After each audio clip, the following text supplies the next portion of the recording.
Bonjour, bienvenue sur ce deuxième tuto Pronote sur donc comment utiliser Pronote pour faire l'école à la maison.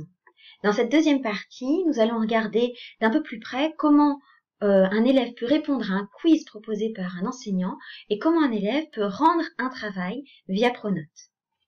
Pour ça, on commence par se connecter sur l'ENT. Donc vous retrouvez sur le site du collège le lien vers l'ENT. Si ça ne fonctionne pas, reportez-vous à l'article « Difficulté de connexion ». Lorsque vous arrivez sur l'ENT, vous cliquez ensuite sur « Pronote » et là, nous allons avoir l'interface élève. Je rappelle que pour ces tutoriels, nous avons un élève un petit peu particulier puisqu'il s'appelle Virus de son prénom, Corona de son nom de famille. C'est bien évidemment un élève fictif qui n'existe pas réellement au collège et qui a été créé uniquement pour ces petites vidéos tutoriels. Alors, cet élève aujourd'hui a des différents travaux à faire. Il a notamment des e-devoirs. Alors, ces e-devoirs, ça peut être notamment des quiz proposés par Pronote. Ces quiz, vous pouvez les trouver dans e-devoirs ou dans travail à faire. La différence, lorsque ce quiz est dans travail à faire, il ne générera pas de notes ni d'évaluation de compétences. Alors que lorsqu'il est dans e-devoir, il génère une note et une évaluation de compétences. Après, le professeur, même s'il a créé un e-devoir, peut par la suite ne pas compter la note. Donc, ne vous focalisez pas trop là-dessus. Tenez compte des consignes qui sont données par vos professeurs. Donc, lorsqu'on a un travail à faire, c'est le cas par exemple ici en français. Regardons le travail que doivent faire les élèves. Donc, après avoir appris ma leçon sur le passé simple et fait les exercices recommandés, je remplis le questionnaire Pronote. Bien, mais qu'est-ce que c'est que cette leçon? Je clique sur le travail à faire. Même chose, je vais voir le cours. Ici, j'apprends que la leçon, elle se trouve dans le cahier ou dans le manuel. Je vois aussi que je peux la retrouver en pièce jointe du document. Deuxième chose, je m'entraîne sur un site d'orthographe où on peut trouver des exercices. Je peux aussi trouver des exercices dans mon manuel. Lorsque j'ai fait suffisamment d'entraînement, lorsque je connais suffisamment ma leçon, je peux aller faire le devoir QCM passé simple. Je ferme. Je peux noter que j'ai fait mon travail. Et je vais maintenant voir l'e-devoir, ici, français, le passé simple. Les consignes varient d'un quiz à l'autre, donc lisez-les bien. Ici, on vous dit que c'est un devoir comptabilisé dans la moyenne. Je le rappelle, ça peut changer par la suite. Durée illimitée, le professeur peut choisir de mettre un temps pour répondre aux questions ou pas. Retour ou pas à la question précédente. Corriger à chaque question, corriger à la fin, pas de corriger. Là encore, c'est selon ce que le professeur a choisi. Je commence à répondre. Et ensuite, je vois le travail à faire. Donc ici, il s'agit d'associer des radicaux de verbes avec les terminaisons. Lorsque j'ai fait mon travail, je valide. Ici, évidemment, j'ai 0 point puisque je n'ai rien fait. D'accord?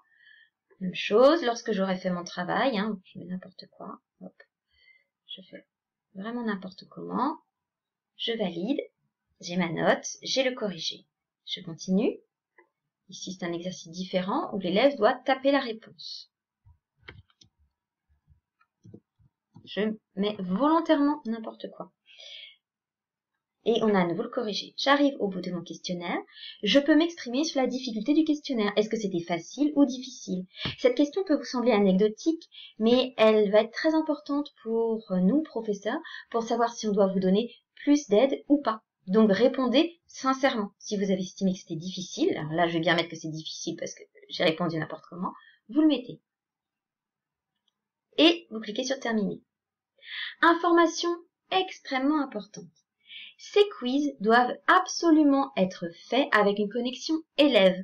Si vous faites ces quiz avec une connexion parent, le professeur n'aura pas de retour. Votre quiz ne sera pas enregistré. Pour que votre quiz soit enregistré et que le professeur ait un retour, il faut absolument vous connecter avec vos identifiants élèves. Si vous ne les avez pas, prenez contact avec le collège qui vous les donnera. Voilà pour un premier travail à faire via Pronote. Un autre travail possible qui peut être à faire, c'est un travail à rendre. Alors, c'est le cas notamment pour cette classe en technologie. Allons voir ce qui est demandé par le professeur de technologie. Vous avez une consigne, ici, les documents contiennent le cours, les exercices. Et le professeur propose aux élèves de déposer leur copie en retour. Comment est-ce que je fais ça quand je suis élève? Déjà, pour commencer, j'ouvre un document sur lequel je vais noter mes réponses. Vous pouvez ouvrir un document LibreOffice. Pour ceux qui ont LibreOffice, pour ceux qui ont Word, vous pouvez ouvrir un document Word.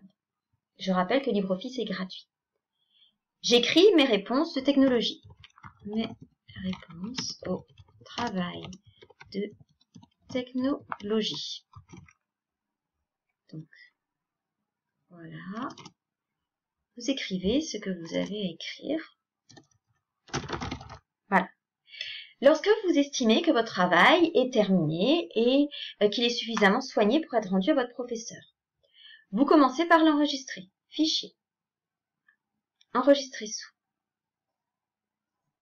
Et là, vous mettez un nom. Essayez de mettre un nom dont vous vous rappellerez par la suite. Par exemple, le nom de la matière, technologie, et puis la date d'aujourd'hui. Je rappelle que le confinement va durer quelques semaines, donc vous aurez peut-être plusieurs travaux à rendre.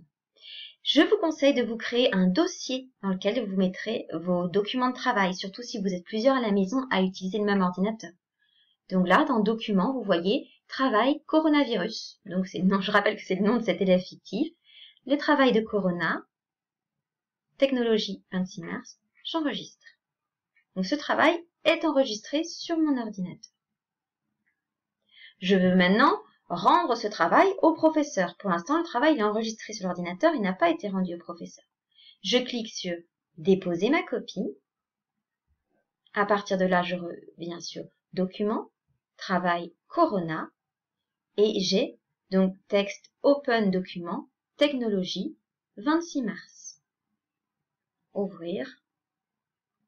Voilà. Et là, j'ai rendu ma copie au professeur. Et je peux fermer le message. Voilà, le travail est fait. Je me rends compte que finalement, je ne suis pas tellement content du travail que j'ai rendu. Consulter ma copie, à remplacer. Consulter ma copie. Je l'ouvre. Alors, on va l'ouvrir plutôt avec LibreOffice.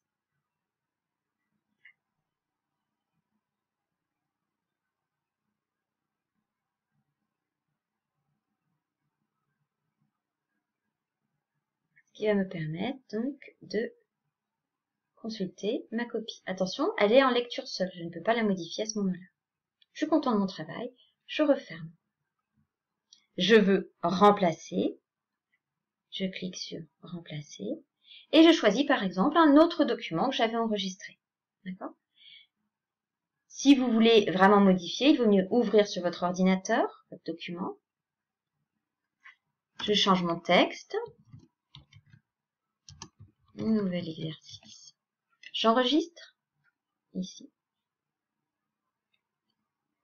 Une fois qu'il est enregistré, je reviens sur Pronote, remplacer ma copie. On va me proposer d'aller rechercher mon document, texte Open Document, ici. Voilà.